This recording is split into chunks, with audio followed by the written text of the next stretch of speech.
Hi, this is Darla Trendler, and welcome to Spiritually Minded Mom. My goal is to help you gain confidence in your ability to hear and follow God's voice in motherhood and in life. Listen to hear interviews with all kinds of moms who are learning to navigate motherhood by partnering with our heavenly parents. You guys, I can't even believe that this is episode 100. This has been a goal of mine since I started podcasting to get to 100 episodes, and I've been pushing for it, and it's finally here, and I'm so happy that you're here today. And I just want to thank you so much for supporting the podcast, for supporting the guests and the things that they've shared, and just for everything that you've done to help make this podcast what it is, because it wouldn't be here without you. And I am just so extremely grateful. And I also want to announce that this episode 100 is the end of season 3. I am taking a break. Kind of. I'm going to be working behind the scenes getting ready for season 4, which is going to start mid-September. And I am making a few changes with the podcast, but I think you're going to love the changes that I'm making. 100 episodes, all pretty much the same format where I've interviewed a guest and asked the same question. There's still going to be elements of that, but I want to switch it up a little, and I want you to be more involved. So that's what I'm hoping to do in season 4, and I cannot wait. So I hope that you will come back in September and listen to season 4. I'll still be on Instagram, so you can follow me along there and, making announcements about exactly the exact date, but I'm planning on mid-September, and I cannot wait. So really, really excited for season 4. And like I said, I just want to thank you so much for being here. And I also want to express gratitude to some other people who have helped me, especially my own family. My kids have been behind the scenes. You really don't get to see it. I don't even share a whole lot about our day-to-day life on Instagram because they don't really want me to, but they have been supporting me, and they know what I do, and they understand when I can't go do something because I have an interview, and they have been really patient. They've done the intro for the podcast. They've edited the podcast. They've given me feedback. They've let me try out things that I've heard from a guest that I want to try in our family, and they have really just been amazing support to me. I also want to say that I would never have made it to 100 episodes without my husband. From the moment that, one night in bed, late at night, when I just casually said, I think I'm going to start a podcast. And he was like, oh, I think you should, to, all the ways that he has been behind the scenes, Tuesday nights when I've been up late editing and getting everything ready, and the suggestions that he gives me and the way that he supports me has been amazing. And I could not ever do anything that I do without him. In fact, just this last weekend, he came home from work on Saturday night, and I had been working all day getting the final touches of my course that launched this last Monday done. And he had been working all day, and he'd been outside in the 116-degree heat, and he works 6 days a week. And he walked in and said, how's it going? I said, I'm almost done, but I haven't had a chance to clean the bathroom today. And he's like, don't worry about it. Just finish up your course and I'll clean the bathroom. And he did. So I am really grateful for his love and support, and that he has never looked at motherhood as this is your role. I'm in fatherhood. This is my role. That we have worked together to just do what needed to be done, and to help and support each other in our dreams and in the things that we want to accomplish in life and together. So I'm really grateful for the love and support of my family and many other people who have been behind the scenes helping me to be able to share this podcast week in and week out. I also want to express gratitude to my Heavenly Father, who gave me the prompting, gave me the courage to follow it, who has guided me and helped me, has forgiven me when I've made mistakes. And really what this podcast has done for me personally is help me to have a more personal relationship with him, to know him better, to know that he sent his son, and that the Savior is my friend, he's my brother, he's my Redeemer, and so many other things. I just feel like I have been able to become closer to them through this whole process. And that's what 100 episodes represents to me. There's not going to be a lot of fanfare that I hit at 100 episodes. It's just that I'm grateful to him, and I'm grateful for you that you are all here, and that we've been able to be on this journey together. Today, you're going to hear an interview that I did with Sarah Allred. And Sarah is a good friend of mine, and she's also someone who has helped me a lot behind the scenes. And I'm really grateful for her and for her guidance. And from the very beginning, she has been there. And so I'm really excited for you to hear some of her insights about motherhood and about going after your dreams and doing the things that you want to do in motherhood, that it's your own personal journey and that you can figure out what that looks like for you. I love you. I'm so grateful for your support and that you're here. And I can't wait to be back with you in September. So have a good rest of your summer. And now here is my interview with Sarah Allred. Welcome to the Spiritually Minded Mom podcast. I am so happy to have you here today once again for another interview. Today, my guest is Sarah Allred. And you might recognize her. She was part of the Women with Fire podcast, but she also has her own podcast now, a Latter-day Ladypreneur. And she's also a mom to 4 kids, 10 and under, right? Yes. Her husband is a doctor. She's survived medical school, years of training in medical school, and has built several businesses along with being a mom. And she is someone that I greatly look up to as my own business coach and someone who has helped me so much. So I am really excited to interview her today, to share her with you and to help you hear more about her motherhood story. So I was winging it on that, Sarah. I'm so happy to be here. Oh my Thank word. you so much for being here. This is going to be great. I think you highlighted like my greatest accomplishments. 4 kids. I survived the medical school and have built a couple businesses in between. Very cool. Yeah. Lots of good stuff there. What would you add to that? Anything else that you want to share about yourself? Oh, I'm just super, super passionate about the idea of women finding their way through life. I am kind of on board with other fellow people who just feel like everyone's journey is different. And I want to be a champion of your journey. That is what I want to help with. I happen to work specifically with people who feel like growing a business and entrepreneurship is part of their journey, but find someone that cheers you on in yours and cheer everybody else on. That is my mission. Yeah, and you're a very good cheerleader. Okay, so let's talk about motherhood. Tell me about kind of the expectations you had of motherhood and then the reality of motherhood. What does that look like in your 10 years as a mother? Oh, motherhood is sheer wildness in so many ways. Like you said, I've got 4 kids and I had my first kid before we even started the medical journey. And I mean, our medical journey was 13 years long, just barely finished about a year ago. And so motherhood, that little girl became my dearest friend through those experiences. But I grew up in such a unique circumstance. My mother is Susan Arrington Madsen, and she is a Deseret book author. In fact, her newest book just released like last week with Deseret book called Fathers of the Prophets. So I grew up with a mother who was quote unquote in the home each and every day, but who was accomplishing things within the world and the community and within the church. And we kind of didn't know when she did it. I mean, literally brand new books would show up on our doorstep of her newest book. And we were like, when were you doing this?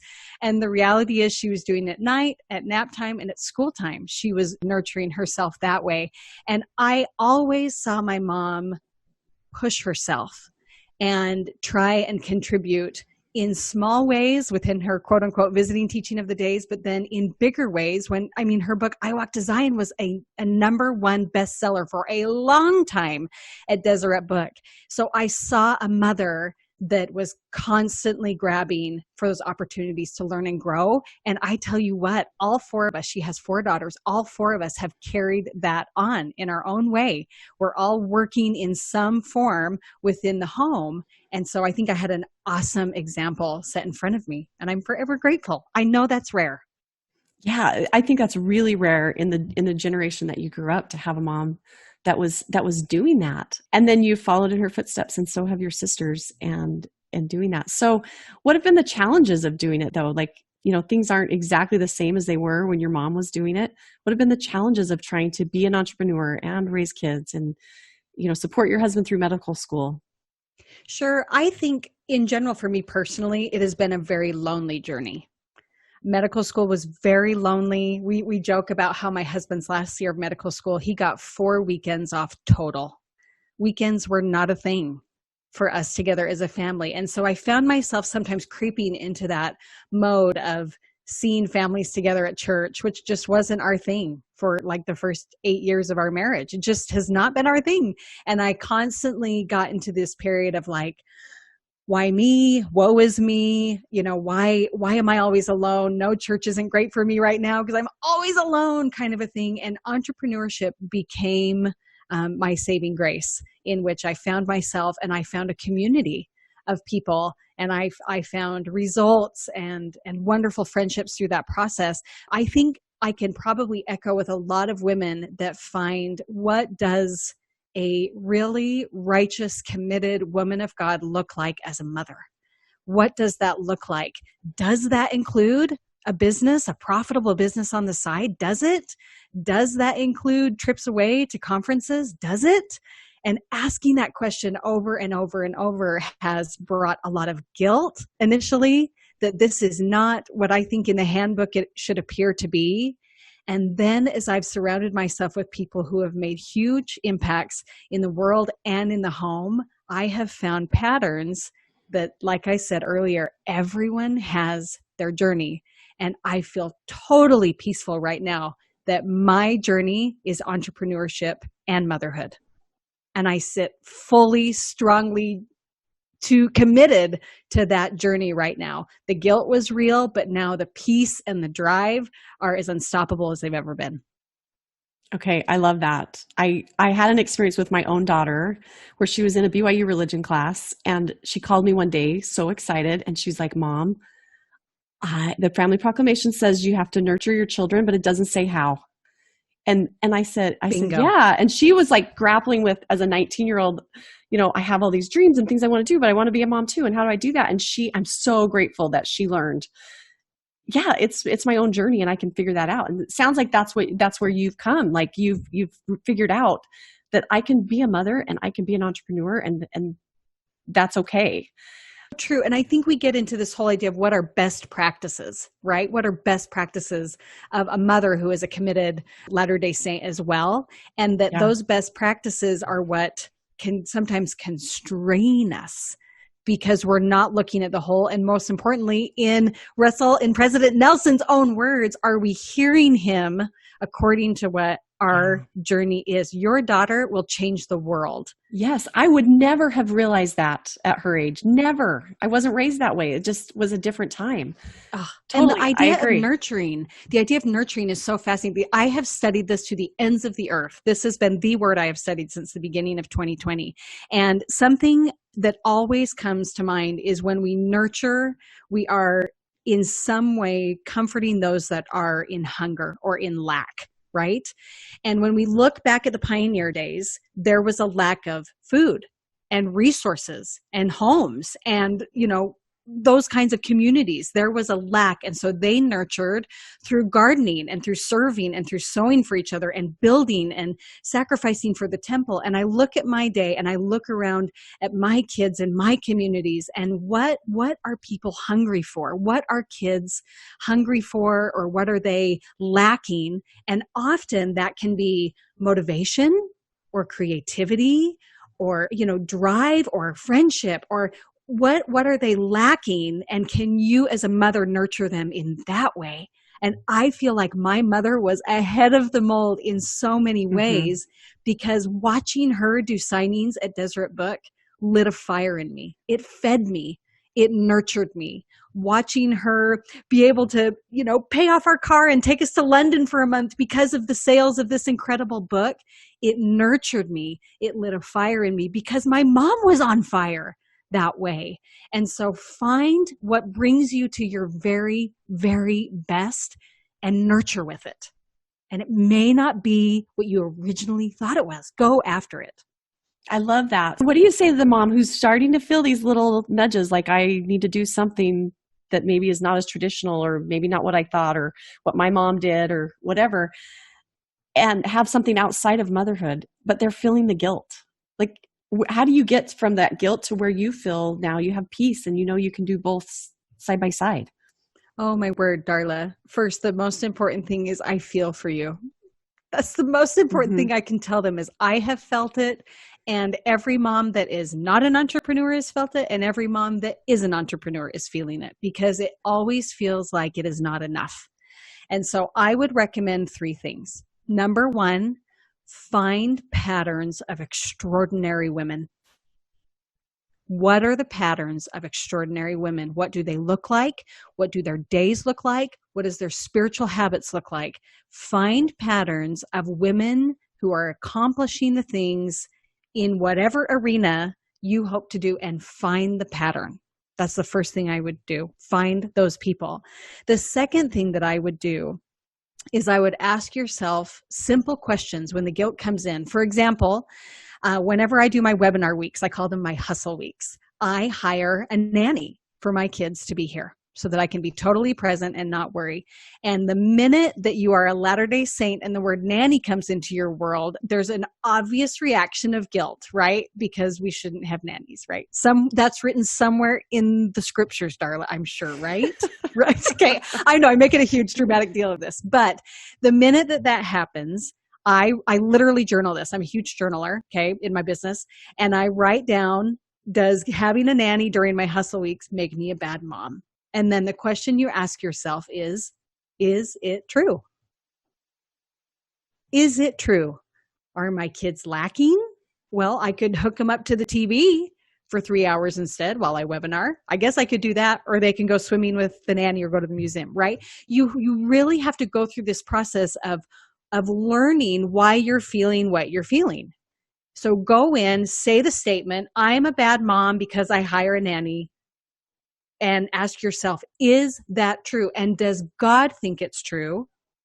And more importantly, do my heavenly parents bring that home and think that is true? Is that something that I can hold as doctrine?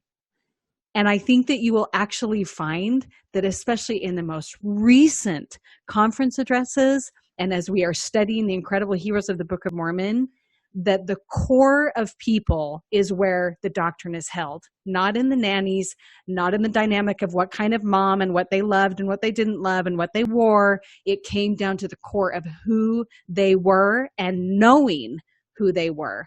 So I would ask that question, is it true? And the third one I'm going to steal from David Butler is just get in a pattern of assessment.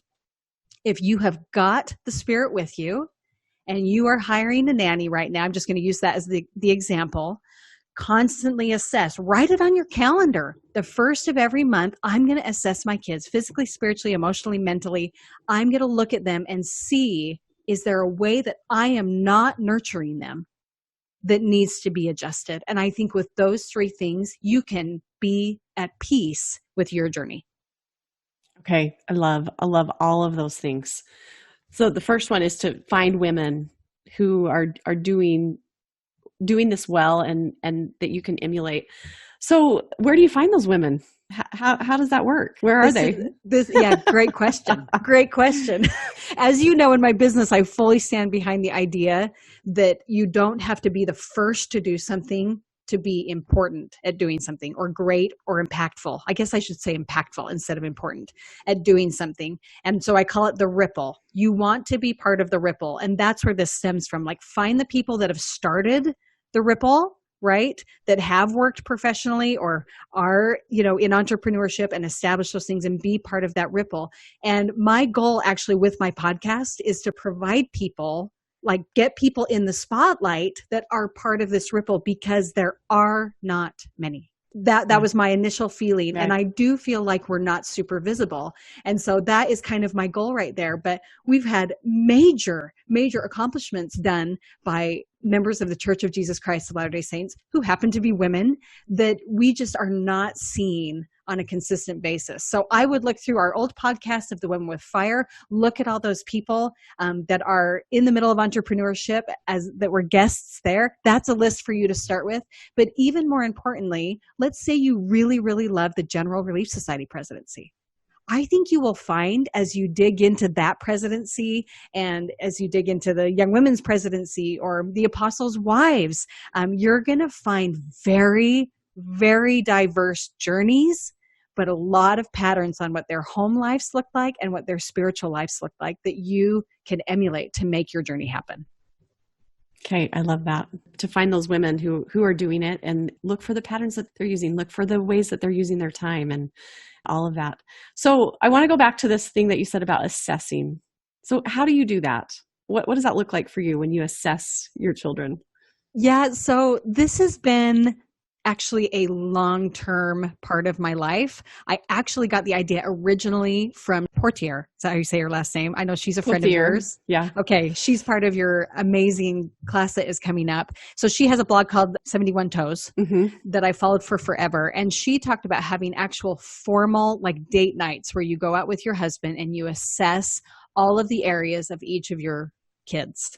And we have practiced that even through medical school. It was typically like our only date night, right? Was our assessment date night, and that's fine. We would go through and we would look at our oldest, who is about to turn 11, Macy, and we would say, okay, how is she doing spiritually? And we would like bring a notepad to the table at Texas Roadhouse. It was glamorous. And then we would look at her physically. What things can we do to help her explore what her body is capable of? How is she doing emotionally? How is she doing mentally? And we literally did this last night before this podcast. We are moving. We are about to move. We are about to move Macy for the 7th time in her 11 years on earth. And man, hers was the longest one for sure on how we can help nurture her in assessment.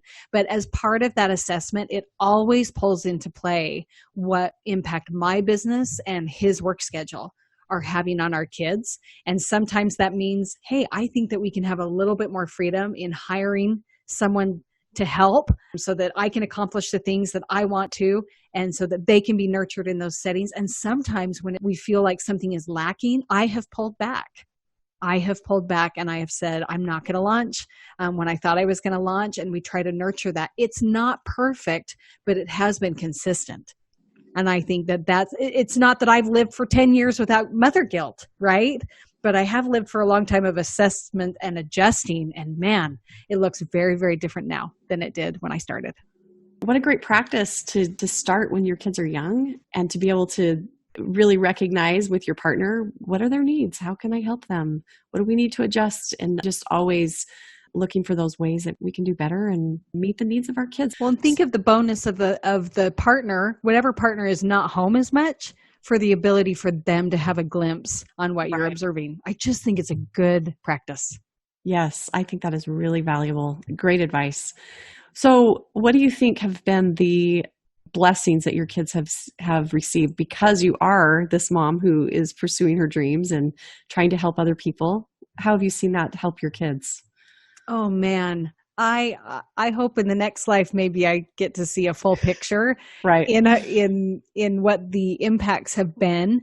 I guess the best way to explain it is I have seen the impacts in my kids when I have not tried to push myself and to learn and grow. I just am not the most fun person to be around when I am not nurturing myself as well. And I nurture myself mainly through entrepreneurship right now. That's kind of my thing. So that stark difference between who I am when I'm not pushing myself and who I am when I am has been probably the greatest thing for me. But I've got a daughter, like we've talked about earlier, that is in the middle of building her own website right now. She has caught the bug of entrepreneurship. And she's 10, right? She's 10, and she wants to start a business around helping moms become awesome road trippers. Can you believe it? I love it. So she's going to do Road Trip Hacker, and that is in the works right now. And she wants to be able to sell kits, and she wants to be able to have downloads about the best road trip games, and be an affiliate for Target and Amazon. I mean, she's kind of seen this impact. So I think initially it's just really fun for them to see that their interests are being sparked because mom's interest is sparked in something. So if they can find something too, that's a really fun thing that our family does. Second, there have been financial blessings. As you know, during medical school and residency, the pay is really low for insane amounts of hours. Like I wish he would have worked at KFC those hours. We definitely would have made more at that period of time if he had been there during those hours. But what it provided, and I'm always pretty open about this, my efforts in entrepreneurship is what provided Christmas and travel and any kind of vacations and birthdays and date nights and piano lessons and anything else that had to be provided for through my efforts there. And I loved that. And my kids knew that. My husband, Greg, was very honest about that. Christmas put on by Santa and Mom, he was just very honest about that. So they saw the impacts financially that way. But most importantly, I think what it does is it shows that our family dynamic is a forever learning family. I hope that they have learned that Dad was in school for 30 years. Great. Okay. He's been in school for forever, but they see Mom when she's learning from a webinar, she's in the middle of a book. They just see that pattern. And I hope that can be part of our family dynamic. So have you ever had a time where your kids are like, Mom, do you have to work right now? Do you have to go get on that webinar? How do you handle those situations? Totally. For the first time, I dare say ever, because the ability to we've never lived by family. So the ability for me to leave my kids for anything was pretty impossible as far as travel, because the vacation schedule was very limited during his training. And just in January of 2020, I went on a 6-day, I went to a conference in Nashville, Tennessee, and I was gone for a long time. My husband took off work, first time he's ever been able to do that, and stayed with them while I was gone. And my kids were sobbing the when night you before. left. Yeah, oh. Night before, because I was going to leave while they were at school, and it was the worst, the absolute worst. And the reality is it absolutely busts my heart. I sit on that plane and I know my kids are bawling, and that it's hard for my sweet husband to do that long term. And I've totally had those kinds of feelings, and those are real. And I try to snuggle them and read to them and call them and show them what I'm learning as much as I can. But there is no way that a mom can't feel bad when that's happening. And I will say, when Macy was in first grade, when we were in Louisiana, for Greg's residency, they were supposed to draw a picture of their mother, and she drew a picture, this was an assessment time, of her mother sitting at the computer with her plain blocks behind me. And it just about killed me. Okay. This has not been perfect for me. And so I felt horrible. And that's when we started the assessment period. But they struggle, but they also struggle when Greg's on call. And when he's gone to conferences, it's just plain hard. So you gotta roll with the punches, I guess. Yeah, just know that comes with the territory, but that you're not ruining your kids by being away from them. I think if anything, you go away to this conference, you come back, you're excited, you're rejuvenated, you're ready to get back into your business and get back to being a mom. I mean, you miss them, right. And right. It's good to have those times away. I love that. So what part has the gospel and your relationship with God played in your business and in your motherhood? Oh, I love this question so much. And boy, I feel like I've changed a lot just in the past year or year and a half with this. I have always really, really struggled with how to maximize time.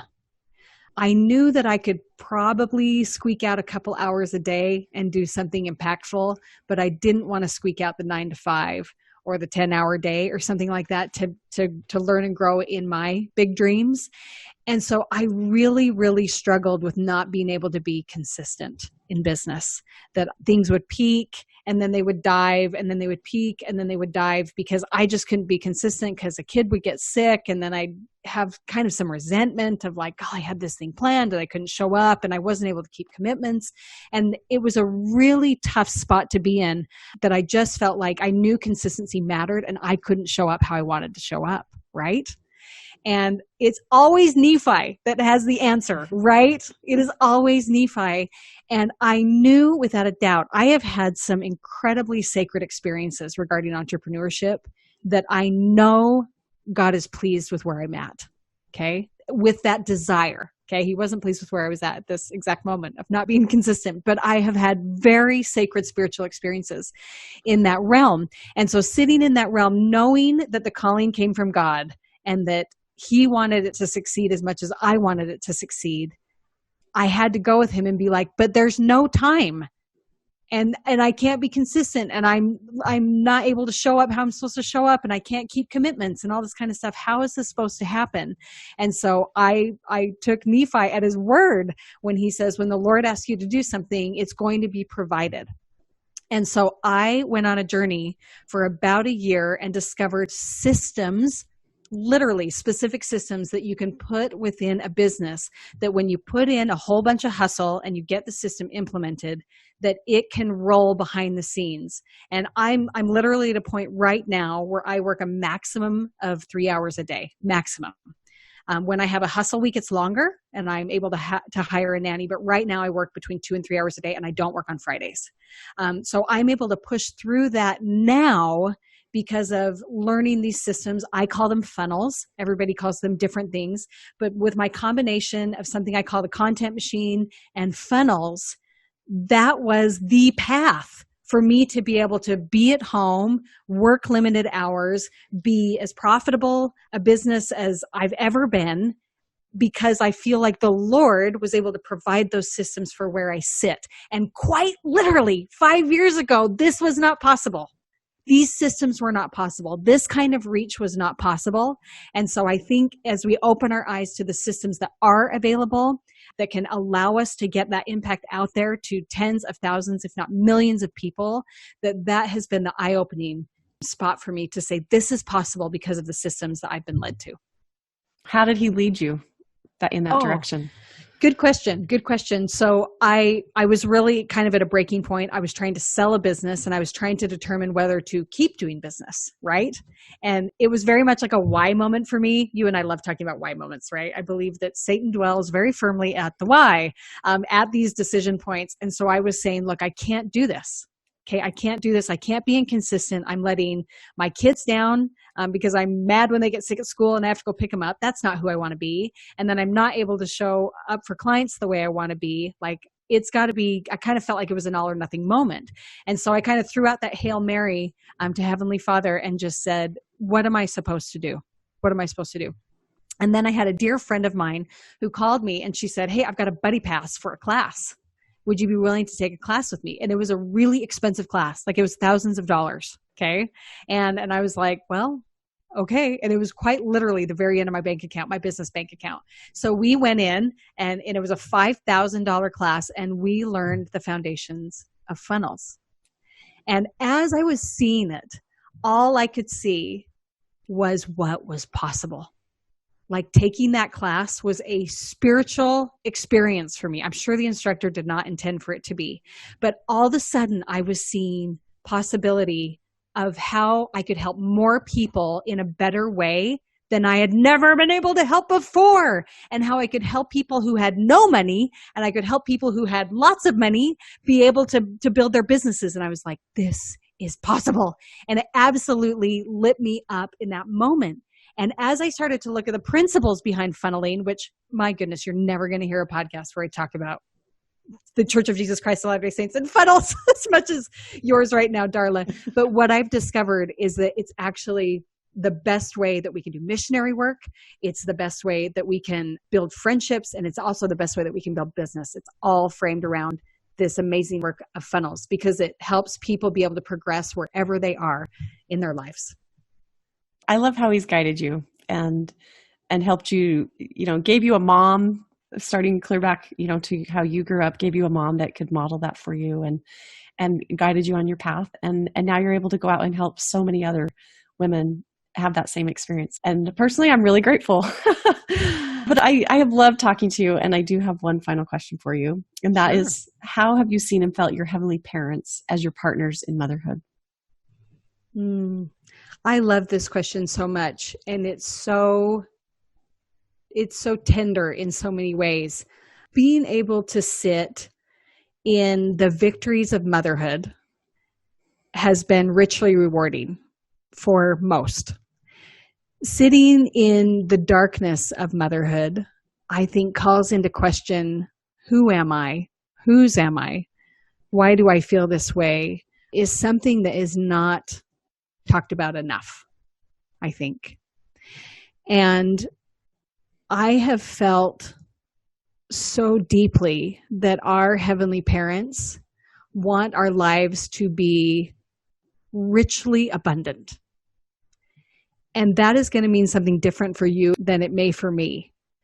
But they want our lives to be rich with friendships. They want our lives to be rich in meaning with our spouses and with our kids.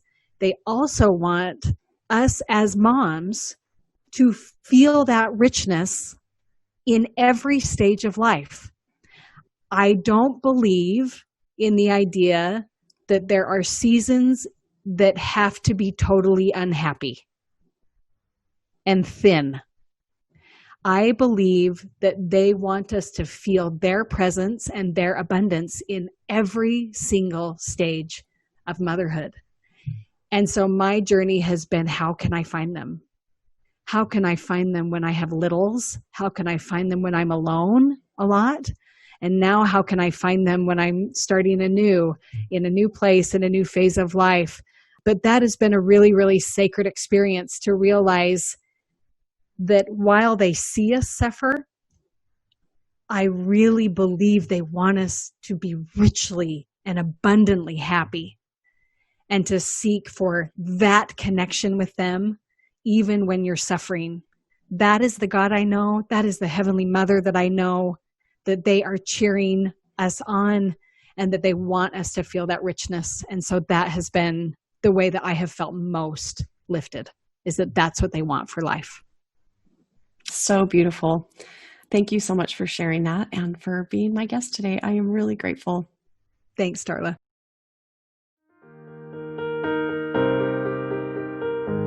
I hope you enjoyed the podcast, and if you did, share it with a friend. I would love it if you would leave a review and rate it on Apple Podcasts.